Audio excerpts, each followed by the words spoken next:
Okay, on this video, we're going to talk about the Star Wars show called The Mandalorian on Disney Plus. We're going to do season 3, and we're going to dig deep into it. As you can see, there's a divide season 3 between the ratings and the audience score. I feel like a lot of people didn't really like some of these episodes that kind of deviated off. So we're going to talk about that here, and let's dig into the conversation. Just basically, you just got to roll with the punches. If you like it or you didn't, it is what it is. Yeah, that makes sense. Because people complain about the smallest stuff nowadays. Like the smallest stuff.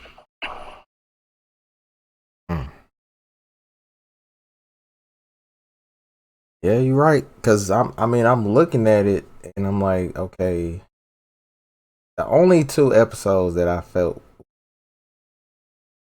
basically deviated off a little bit was one that had like the Andor feel to it, and one where they had Lizzo and Jack Black, because it felt like filler until Bo had fought leader at the time. Oh yeah, that's true. Oh, you talking about damn, I forgot his name. It's a simple name too. It's a sword name or something. He got a name, Knives. One of the Knives or something. What was his name? I gotta look it up. But yeah, I think that was only one. But the Andor Phil episode where old girl was with the scientist, that was an important episode, believe it or not, because that pretty much was giving you the background on how Moff Gideon got his cloning stuff started, basically through that scientist, and they were trying to get him back or either stop him from giving out that information to the New Republic. Oh, okay. Thanks. Yeah, so that's why a lot of people ain't like it, because they didn't understand it. So it was just like, why are we watching this? And then once I looked at the end of it and they started talking about the stuff, I was like, oh, okay, got it. Okay. So then, he was getting all the cloning stuff off the ship so he could start a new process. And when he retrieved everything, that's when she set him up. So that way he could get his brain fried so that they can't get nothing from him.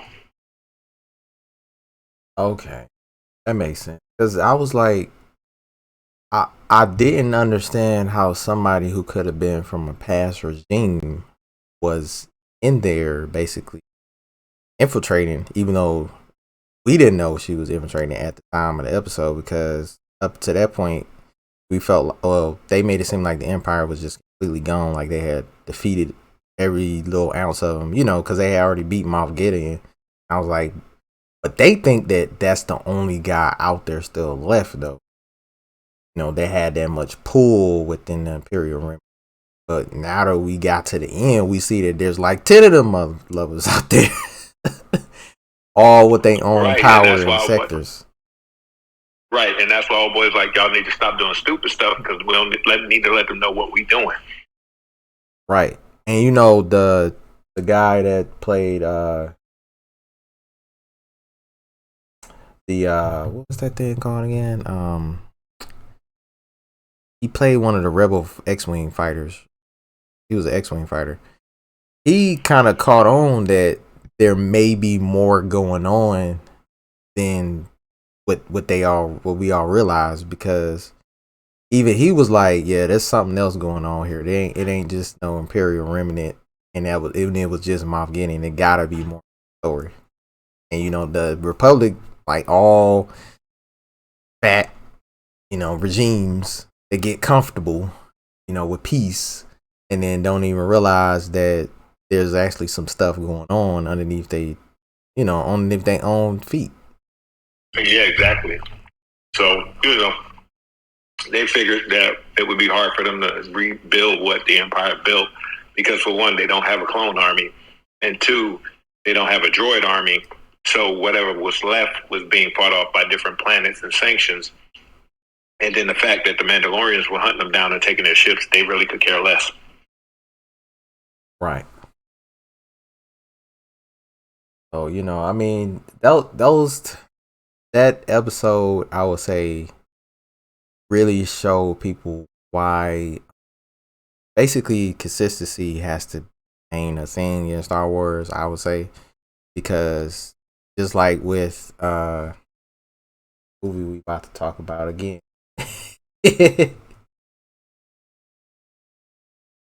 Yeah, The Rise of Skywalker. Was it The Rise of Skywalker? That was the No, last one. The that Rise was of the last Skywalker one. was the last one. Yeah. What was the plot? And I'll tell you what happened. What movie it was. Uh, it was the one that had Luke in there. You talking about the second one, right? The third new trilogy. It was the second one. Yeah, it's here from my brain. That's why I'm trying to think of it, but it was just unmemorable. Because, like I said, that whole trilogy seemed like Star Wars: Empire Strikes Back and Return of the Jedi all over again. It was the Last Jedi. That's the one I can't never. Okay. So yeah, with that going on, and they basically took I would say like a different approach how to explain Force and all that type of stuff, and the way they wrote Luke and wasn't consistent with past stuff we seen. So yeah, that split the fandom into two different things, and so now you got people. Yeah, these new Force powers they released is so cool. Everything is so cool, and on the other end, we're like, you just turned this man into a whole hermit, and he wasn't even like that. Like what? And then him turning invisible after he used too much Force powers. Okay, I get it. Stuff like that is what people is expecting consistency, and they didn't give that, and so then you go back and I looked at some evidence of this. The guy, I think his name was Ryan Johnson. Yeah, Ryan Johnson basically said he wrote this movie before Force Awakens, and he had a whole different outlook on what he wanted to happen in The Last Jedi. Then on top of that, when Luke talked to him, because I could pull that up too, video where he was talking about how he felt. He basically was saying he didn't agree with his approach, his outlook on what he wanted to do with Luke in that movie. But he went and did it anyway because he was trying to be different, not consistent. Oh, okay. Yeah, it just, I mean, like, even though we were talking about the Knights of the Old Republic, and then if you look at the powers that you have on that game, and pretty much any Star Wars game, all the new stuff was like, oh, really? And it's kind of sad, too, because that stuff could have went a whole nother way. But I think that all three of those, that last trilogy was, like I said, the rehash of Empire Strikes Back, Star Wars, and Return of the Jedi, to me, without the Ewoks. But it simply, it came off as lazy writing, in a sense. And like, it's so many stories, tales, books, novels, short stories written by other people that they could have used, and so many different characters that they could have used, that they could have came out with a good trilogy that actually made sense, and the fans would have loved it. Yeah, you're right. Because I mean, and I'm gonna crack a joke about this too. Even look at the scene with Billy D in Rise of the Skywalkers. I mean, the black girl and him talking to each other. He asked him, "Well, do you know your father?" Like, okay, out of all the people in the universe, these two black people met up from and he asked him who daddy was. Like, really? Are you serious? Like, Like, I know a lot of people, it went over a lot of people's head, but I'm looking like, come on, man. If that's not lazy writing, I don't know what the hell that is, okay? Right. But I'm about to play this video real quick. Okay, go for it. Connor Boy Games. Of how integral Luke is and what. Sorry about that. I had this muted. Let me All the bank Luke to appear, etc. What was your reaction when you finally got a chance to read this one? Were you satisfied and excited in terms of how integral Luke is and was to the story? Were you surprised by what Ryan chose to do? Yes, I was very surprised. And I have to tell you, and I should have realized that when I read 7, I said, I love everybody's part except mine.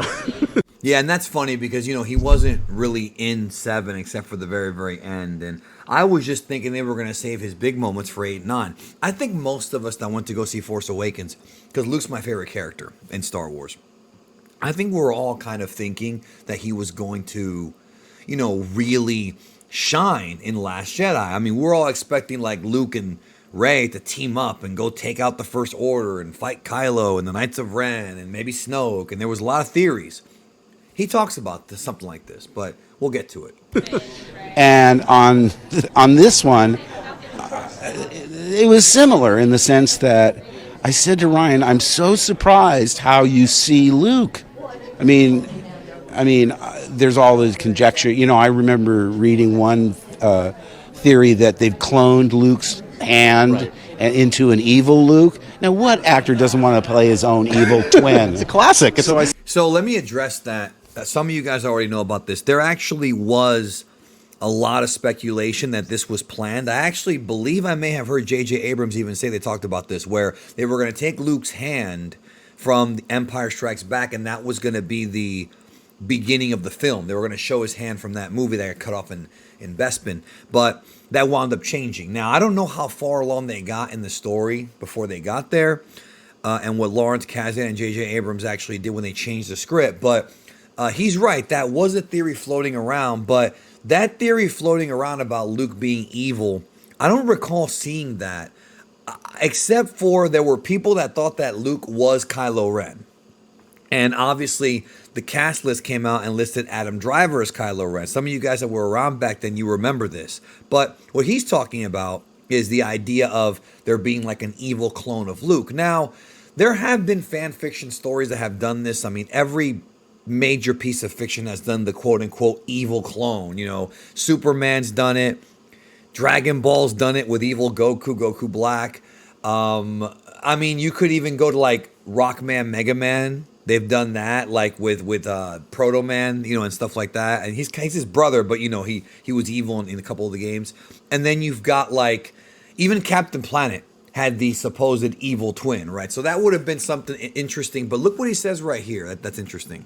I said, ooh, I pitched that to him. He said, no, we couldn't do anything that had been done before. Right. So a lot of the fan fiction stole some of the best Damn good ideas, ruined it.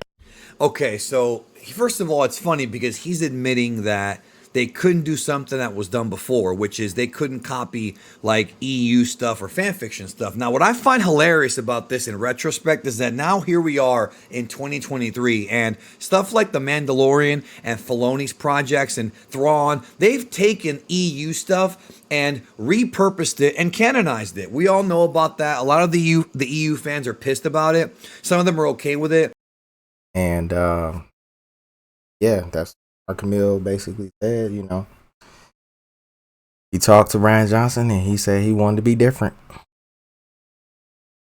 And that's why that movie Rise of Skywalker came so badly. Oh, not Rise of Skywalker. Dang it, keep messing the movies up. Last Jedi.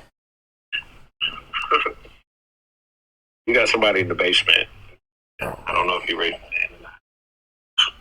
Yeah, if you want to come up, raise your hand.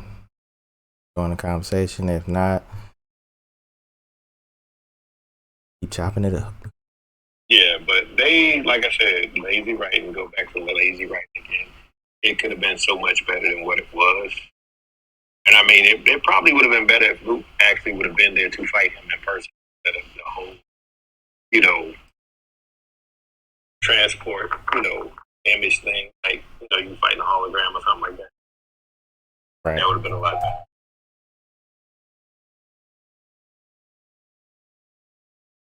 But back on topic. So how did you feel about the ending though? Basically from the beginning of Star Wars with the Mandalorians all the way to now, they finally got themselves together. They finally get it, got their planet back. It's to me, it was a good ending. I don't look at it any way different because technically they're on Mandalore, but we don't know what else is on Mandalore. So they just have that section of Mandalore back because, as the guys on the ship stated when they got there, that is so many different groups and factions still on Mandalore. They're still going to be fighting. Plus, you still got the Empire still on Mandalore trying to get whatever Beskar is out of the planet because in past episodes, everybody always said there was no more Beskar there. But somehow Moff Gideon found a ton of it somewhere on Mandalore. So where did he get all his Beskar from? And so that changes the whole dynamic of stuff because if there's more Beskar there, that means they're still going to have trouble because you're going to have pirates trying to come there to get it. You're going to have the Empire trying to come get it. So it opens a whole new can of worms as they're trying to rebuild on the planet and then actually living on the planet. So you got all that stuff. And then the fact that Din Djarin left and went to, I can't even think of the name of the planet right now. What is the planet that Grieve Karga's in charge of?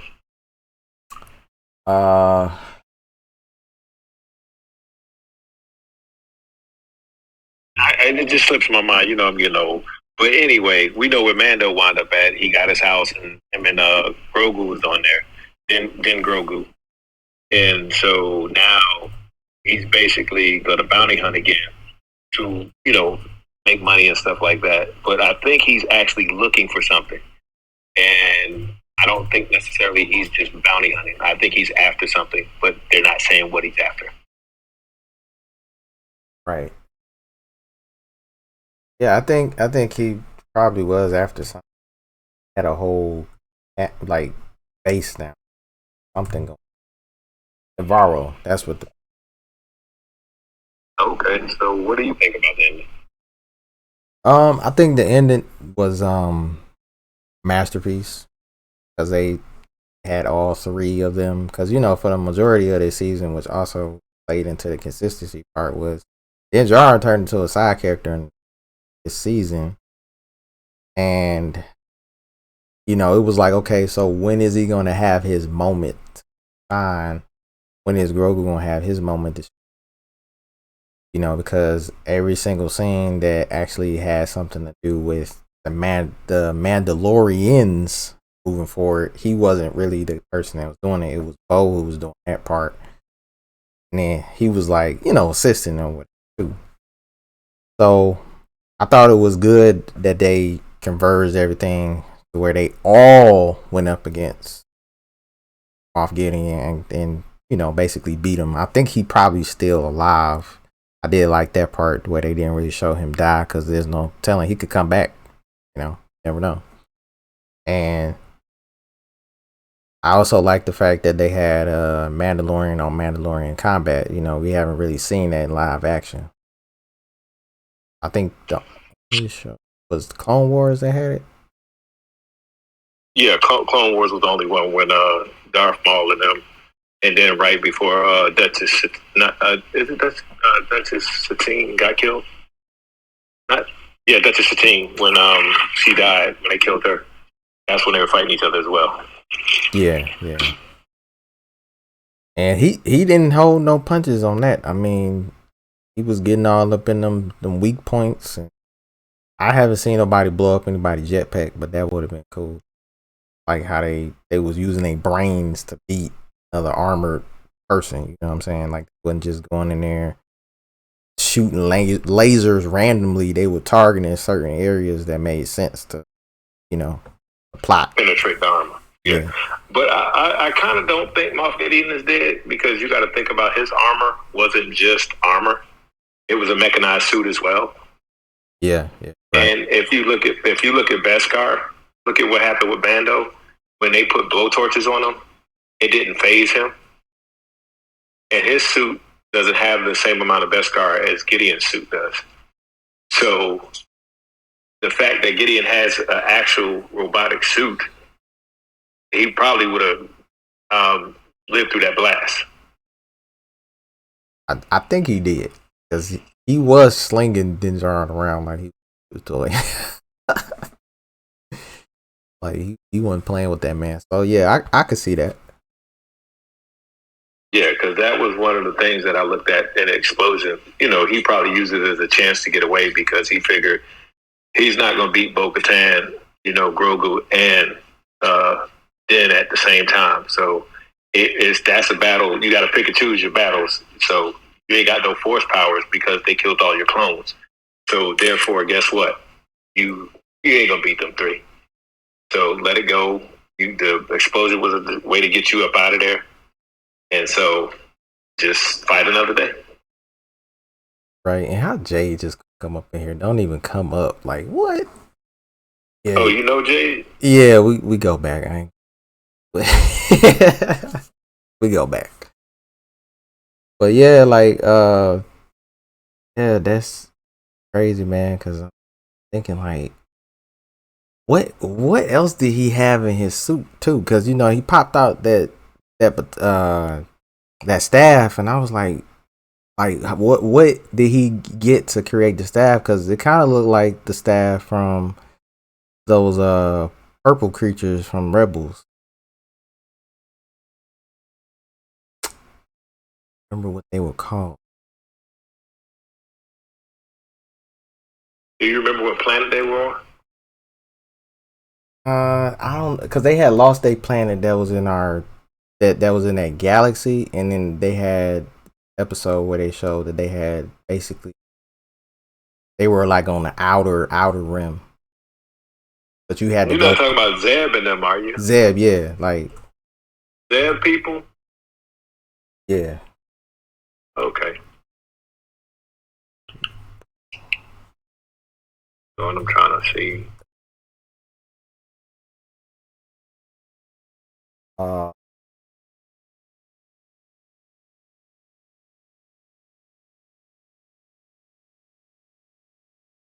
Well, you talking about that little assassin that Thrawn had, that little purple thing. You talking about him or Hold Zeb? up. Zeb has showed up in this show too. I forgot all Zeb about that. And yeah, Zeb was in the earlier episode. Oh shoot, about that. Because he didn't do nothing. He was just kind of just talking. He was just sitting there, talking and sitting there. Yeah. But yeah, he was in there. Yeah. The socks. Yep. So it's cool. So he had one of those rifles. I mean, well, not rifles, but those staffs that they use.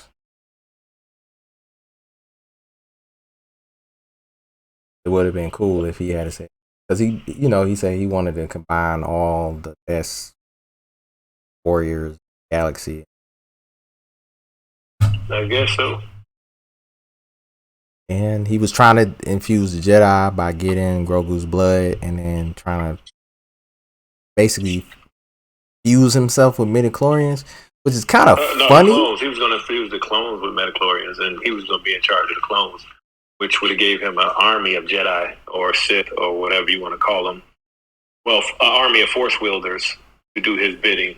So that way, they pretty much would have been invincible because you're in charge of that army. And if he had them chipped out like the original clones, you pretty much can get rid of them at any time. Right. And it's crazy because I'm like, dude literally had the end game for the Star Wars universe. Like, he got Mandalorian armor. I don't know if he would have gave them a robotic suit, but even that augments their powers and stamina abilities even more. Then the Force. Only thing they would have been missing is a lightsaber. Actually, if he would have been smart, he would have cloned, Grievous.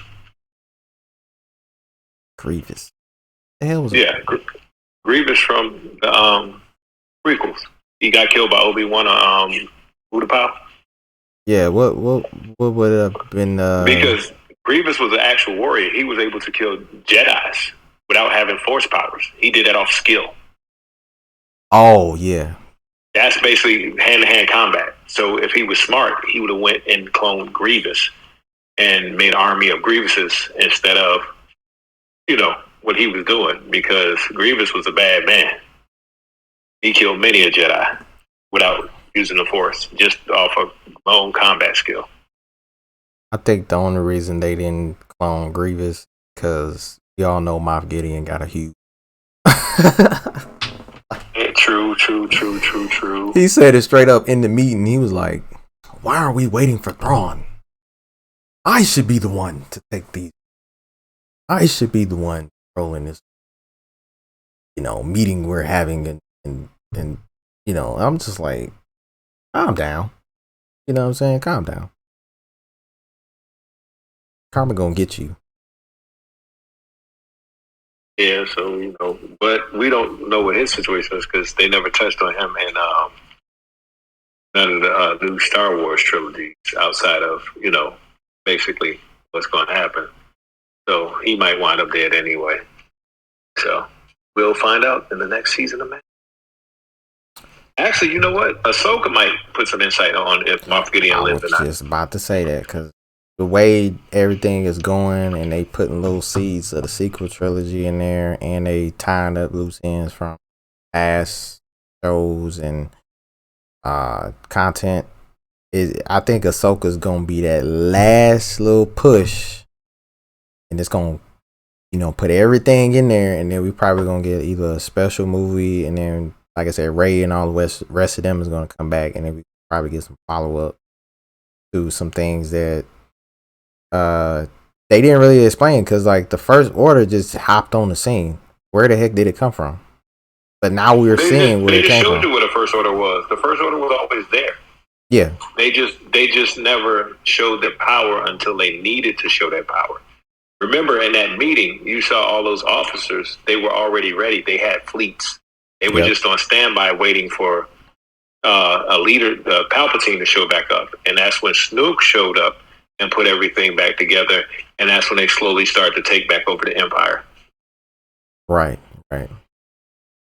And then they created the Death Star #2, which I thought was whacker than. And then everything else that felt like it was the retelling. Yeah, but and that's why I said that it was all Star Wars rehash. What happened? They created Death Star. What Han Solo and them do? Go inside the planet, mess something up to get it to blow up. Same story. So hopefully they learn from their mistakes and stop making the same stories. Cause we didn't have no Death Star in any of these Mandalorian episodes. We didn't have no Death Star in Rebels for real. Like nothing that kind of was the same, if that makes sense. And it worked out. Not taking the same elements. But I will say, the one thing that they did make consistent though, through all of these shows and all of these different things they got out here, the movies, everything, is Darth Vader.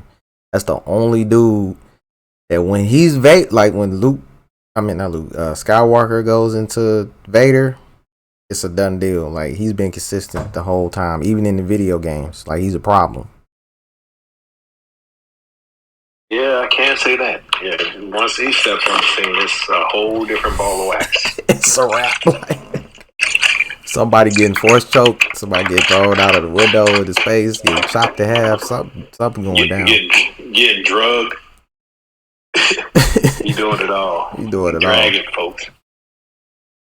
And I think that's the only thing that was probably missing from the Mandalorian, is just Vader just showing up, and then Grogu realizing they can't do shit. But he was dead by that time, so Oh God, that would have been crazy. Like, cause I remember I was playing last Star Wars game that came out, Fallen Order, I think it was, and as soon as Darth Vader showed up, I was like, No, because I was fresh off of what was that movie, show? Obi-Wan Kenobi or something like that. Right. And after seeing how every time he showed up, it was just crazy. Like, couldn't stop him. And then I see him in the game, and I'm like, oh no, this about to go left. And it did, and I'm like, dang, bro. And then right after him escaping and stuff, I seen how they did it in Rebels, and it was the same exact vibe. Like, he pulls up, they try to throw everything at him, laser fire, hell, buildings, whatever, get their hands on, and he walking through all of that shit using nothing but the Force. Oh, the psychological damage has been done already. Before he even, once you see his face, your heart already start pumping fit. Yeah, I'm like, I already didn't lost seeing him. I already lost. Like, I wouldn't even chance it. Like, if I even heard like a whisper, Darth Vader coming, I'm out of there before you even drop a pin on the ground. I'm gone. Don't even call me. I'm out. Gonna get me. Be like, I need your backup. Yeah, you gonna get your backup somewhere else. I want to live. Bye. That's funny. He ain't no joke. Hell, even Ahsoka had problems with him. And I'm thinking, she came back and she, I'm saying, she ready to go and everything. Man, even she had trouble with him. He a problem too. So, I don't know. And then I didn't realize that how important, I guess, Rebels is to kind of like the Star Wars series in a way, because if Urza had never went into that I guess you could say, You talking about Ezra? Yeah, Ezra. Urban. I'm like, who's that? Ezra. I gave him a nickname. I'm sorry. Wouldn't have went into the temple. Yeah, if he wouldn't have went into the temple and pulled her in, it would have been over with. Like, a lot of things wouldn't have went the way they were supposed to, because she was real integral to the resistance against the Empire. We just didn't know because they didn't really show her stories. When the original 3 movies came out, they didn't talk about her because she didn't exist back then. But even still, it's a wide galaxy. People could be anywhere getting it, and we finally, get to see some of that. It made sense. Then she pops up in the Mandalorian, or was it Boba Fett? I think it was both. And it was both. She wouldn't have been there if he hadn't saved her. We would have never got those moments. Exactly. And Grogu would have just been stuck and not learned his Force powers. Yep. And Luke wouldn't have had nobody to kind of learn his father's past, because I'm pretty sure they probably had conversation about it. So, that I feel like seeing Luke as a seasoned Jedi warrior, great. I wish we had more of that if they was to do anything with him, not that crap that we seen in The Last Jedi. Because leading up to The Last Jedi, we hadn't seen Luke before I was born, I guess, because I was born in 92, so Star Wars came out before I was born. Yeah, man. Yeah, I remember when I went to see Return of the Jedi in the summer. It came out, and we went, man. Yeah, we saw that in the summertime when I was still in middle school. Yeah, I was in middle school. So yeah, that's before elementary, middle. I'm trying to think. Now I'm laughing because I can't even figure it out. No, it was. I was in middle school when that came out. Yeah, we went to see that at the movie. I was in elementary school when Empire Strikes Back came out. Oh, okay. Oh man, so you got to experience it at the height of it. Yeah, no, I experienced it. Like we went believe it or not, it wasn't that many people in the movies when I went to see Empire Strikes Back. Went on a Saturday. I remember when we went on a Saturday afternoon. And back then, the movie theaters had 2 movies if you were lucky, 4 movies if you lived in a big city. And they played 1 movie on each side, and then they would rewind the movie. Then you had to wait an hour or so before you can watch the movie again or whatever. So it was just like big time slots in between movies. So if the movie went off at 6, then the next movie probably would start till almost like 8:30, 9 o'clock. So it wasn't like it was today where you go in and they got 24 movie theaters. Nope, it was either 1 or 2. That was it. You're lucky if you had 4 or 3. Yeah, so everybody went to the same movie theater. So when you went to the movie, you saw everybody because small towns and stuff like that. Even if you lived in a big city, it was still the same way. Everybody going to the movies and stuff like that. So the theater wasn't that crowded, but I mean, the movie, to see that on the big screen, it was just in awe from start to finish. And it was the same thing with Return of the Jedi. Now, Return of the Jedi was packed. Like that summer we went to see it, it was packed out. Yeah, Return of the Jedi was packed. Yeah, but it wasn't like, like back then, all movies had long lines because it wasn't no, you could buy your tickets online. You had to wait. You had to get there and get your ticket at the window. You didn't go to the movies, buy a ticket, and then leave. You had to show up, wait in line, and then go in. So you had your lines and stuff like that. So it was a big difference. That makes sense because we do got a lot of theaters. I find myself looking at it all the time where I'm going to sit. Now we got reservations on your phone and stuff. You can do everything from your phone now. Yeah, so it's a big change because, like I said, back in the day, you couldn't call up to the movie theater. You would call to find out what time a movie was playing, or you would look in the newspaper. And you see the newspaper, this is what time the movie starts. You get up to the movies. If it was popular, you had to wait in a long line. You get up there and wait in line outside the movie theater. Then buy your ticket when you get to the window and go through the turnstile. That's how they did it. I wish I could have seen it, but I seen it. It was VHS. One of my uncles. Trilogy. He was a big movie. He had all of like the manly man movies and stuff, like Bloodsport and the Van Damme movies. The Van Dammes and Steven Seagal.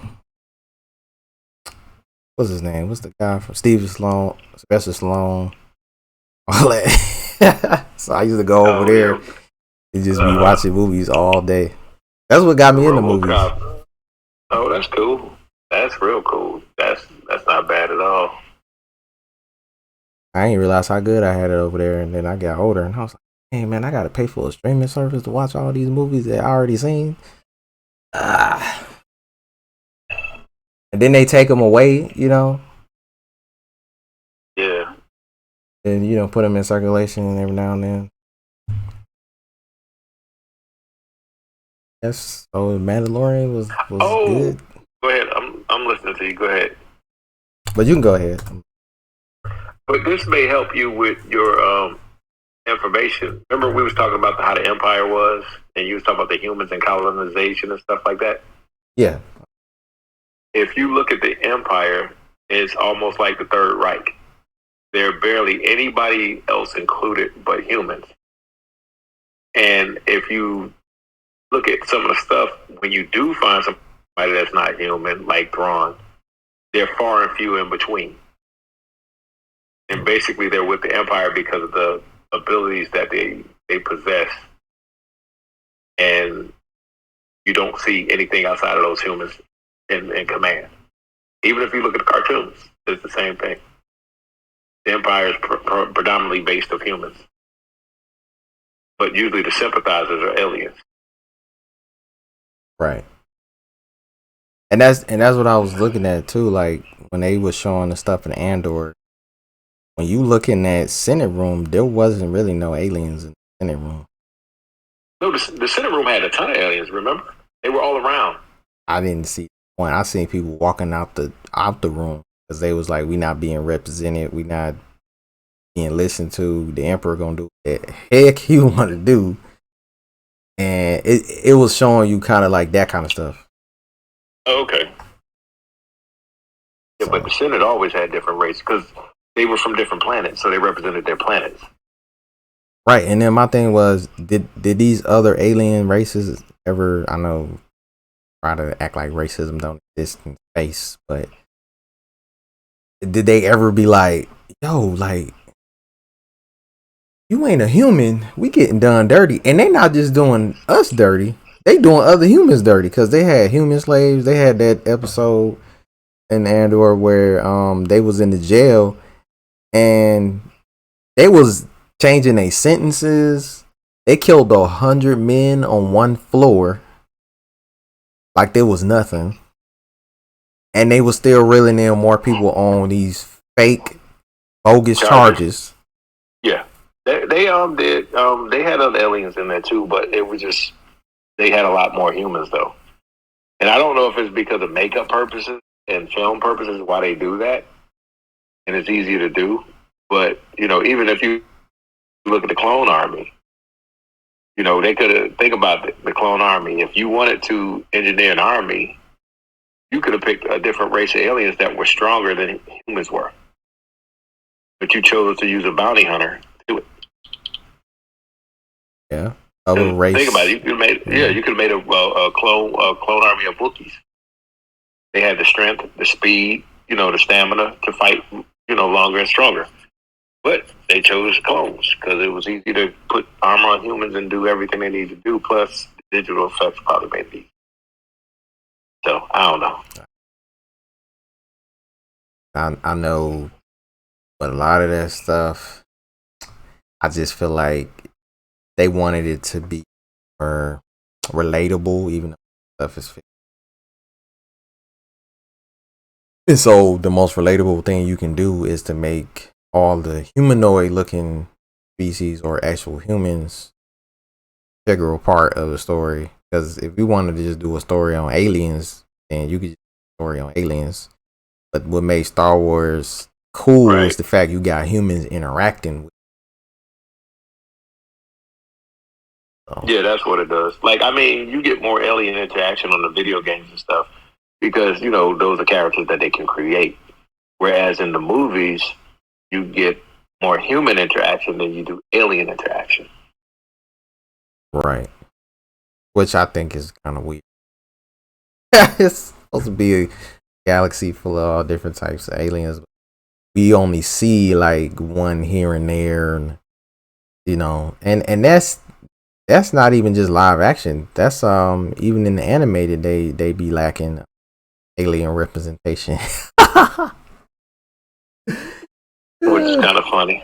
I'll be looking at this stuff like, there's a big wide galaxy out here. Why am I seeing so many goddamn humans? And then even when y'all do go to these planets with these other aliens, it's humans that we're following the story in, or humanoid looking creatures that we're following the story in on these people planet, and they killing their cops, they killing their criminals, all this other stuff.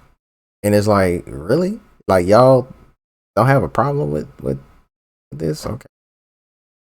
You could at least had one of those characters on that planet, you know what I'm saying, be in the plot, even if they die, and then, you know, make it more like, okay, we're actually interacting with the aliens in the spaces around us. They just there, and this is just basically a scene.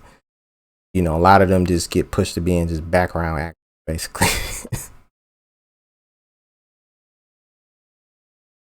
Yeah, that's a good you know, good thing that you point that out.